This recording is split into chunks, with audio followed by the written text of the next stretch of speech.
ग्रामीणों में दहशत है। ग्रामीण सुरक्षित स्थान पर पलायन कर रहे हैं।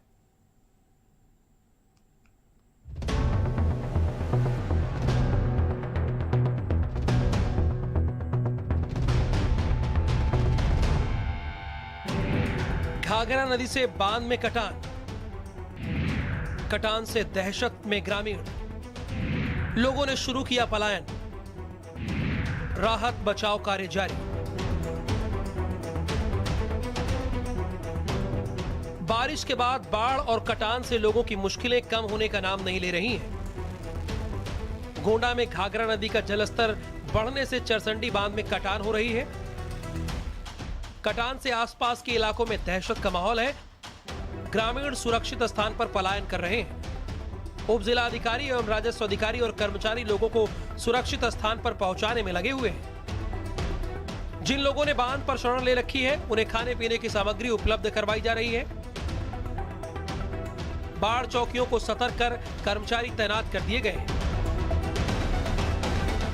नेपाल से पानी छोड़ने जाने के बाद घाघरा नदी में जो बाढ़ आई, उसका खास तौर पे आप जो दृश्य है वो देख सकते होंगे कि ये चंदापुर किटौली गांव पड़ता है। और इस चंदापुर किटौली में जो एल्गिन चरसड़ी ब्रिज है, इसके किलोमीटर 36 पे इस समय जबरदस्त कटान लगी हुई है। और लगातार सिंचाई विभाग की पूरी मशीनरी और जिला प्रशासन का पूरा अमला यहाँ पे डटा हुआ है इस बंधे को महफूज करने के लिए। लेकिन जो दो स्परों के बीच में आप गैपिंग देख सकते हो कि करीब 100 मीटर की गैपिंग है। और इस 100 मीटर की गैपिंग में पूरी तरीके से जो नदी का पानी का दबाव है, ये इस बंधे के किलोमीटर 36 पे लगातार बना हुआ है। चूँकि चंदापुर किटौली वो गाँव है जो आज से 9 साल पहले पूरी तरीके से इस घाघरा नदी की बाढ़ में साफ हो चुका था। और इसके 36 पूर्व पड़ते थे, जिसमें मात्र केवल एक गाँव शेष बचा था। और इस समय फिर से जो नदी के पानी का दबाव है, भिखारीपुर सकरौर रिंग बांध को छोड़ करके इस समय यहाँ पर इस बंधे पर एल्गिन चरसड़ी पर बना हुआ है। और लगातार यहाँ पे जो टीमें हैं वो यहाँ पे है महफूज यहाँ पे और लगी हुई हैं और लगातार यहाँ पे काम भी कर रही हैं। सिंचाई विभाग की लगातार 2-2 पोकलैंड मशीनें लगी हुई हैं। लगातार कई ट्रक बोल्डर यहाँ पे लाए गए हैं। जो बालू भरी बोरियां हैं वो लगातार कहीं ना कहीं डाली जा रही हैं। जो पेड़ हैं उनको काट के डाला जा रहा है ताकि इस बंधे को पूरी तरीके से महफूज रखा जाए। 22 तारीख से लगातार यहाँ कैंप कर रहे हैं। बाढ़ खंड के अधिकारियों द्वारा भी यहाँ पर्याप्त संसाधन और पर्याप्त लेबर और सामग्री, सारी व्यवस्थाएं सुनिश्चित कर ली गई हैं।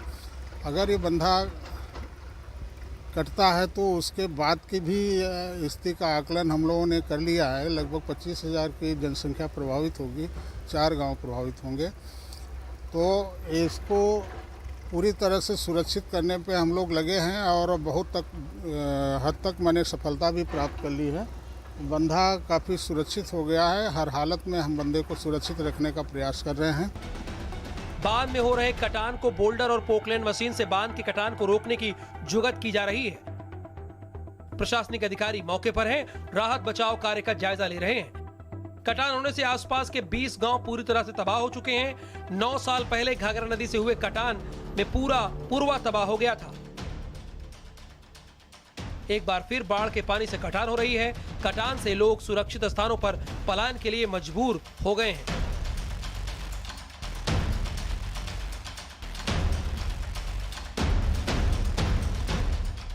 जिस तरीके से कटान कर रही है उसको देख करके अंदाजा लगाया जा सकता है कि नदी की धारा कितनी तेज है और किस तरह से लगातार 2 स्परों के बीच की जगह को उसने अपना टर्निंग पॉइंट बनाया है। और यहीं से पूरा जो पानी है वो पूरी तरीके से बंधे को काट रहा है। और जिसके बाद यहाँ पे लोगों में बेचैनी मची हुई है। चूँकि दाहिने हाथ पे जो आप गाँव देख सकते होंगे, इस साइड में जो गाँव पड़ते हैं वहाँ पे कई पुरवे हैं, कई मजरे हैं। उनका पानी अगर कहीं ये बीच में बंधा कटता है, 2 स्परों के बीच में अगर कहीं बंधा ये कटता है, तो उसका जो पानी है वो सीधी तौर पर यहाँ पे जो आबादी है, करीब 20,000 की जो आबादी है, वो इससे प्रभावित हो सकती है। इससे खासी तौर पर लोगों को दिक्कतें पड़ सकती हैं, क्योंकि यहाँ पर जो घनी आबादी है, जो बस्तियाँ हैं यहाँ पे लोग रहते हैं, जो उनके मवेशी हैं, जो उनके खेत हैं, उन सबको सीधे तौर पे इस पानी से नुकसान होगा। और उनके जो खेत हैं वो बंधे के इस पार पड़ते थे, वो तो हालांकि पूरी तरीके से बर्बाद हो ही चुके हैं। लेकिन जिस तरह से इस समय जो कटान लगी हुई, उससे कहीं ना कहीं इन लोगों की मुसीबतें जो हैं वो खासी बढ़ी हुई हैं। हालांकि सिंचाई विभाग की पूरी टीम, उसको अंदाज़ा नहीं था इस बात का कि यहाँ पर भी कटान हो सकती है। लेकिन जब यहाँ पे कटान होनी शुरू हुई है तब वो जागा है और यहाँ पे उसने काम चालू कराया है।